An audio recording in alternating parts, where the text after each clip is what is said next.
The novel takes place during the Great Depression of the 1930s, against the backdrop of the Dust Bowl, when drought and economic collapse drove thousands of families from their farms in Oklahoma and neighboring states.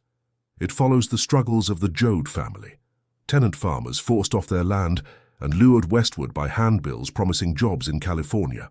The story opens with Tom Joad, newly paroled from prison for manslaughter, returning to his family's farm.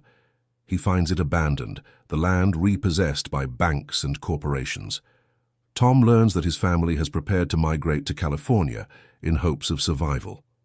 The Joads, joined by Jim Casey, a former preacher turned social thinker, set out in a worn-down truck. Along the way, they endure deaths, breakdowns, and disillusionment. Grandpa Joad dies shortly after leaving, followed later by Grandma. The journey quickly reveals the harsh realities of migrant life. Upon arrival, the Joads discover that jobs are scarce and wages are driven down by oversupply of desperate workers.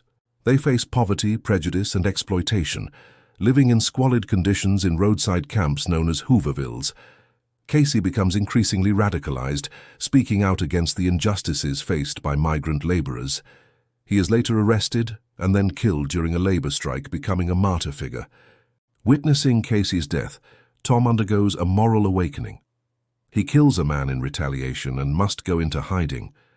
Inspired by Casey, Tom resolves to continue his mission of fighting for social justice, vowing to stand with the oppressed wherever they suffer. Meanwhile, the Joad family continues to fracture under the pressures of poverty and loss. Yet Ma Joad emerges as the moral backbone, keeping the family together with her determination and quiet strength. In the final haunting scene, after floods wash away their shelter, the Joads take refuge in a barn. There they find a starving man.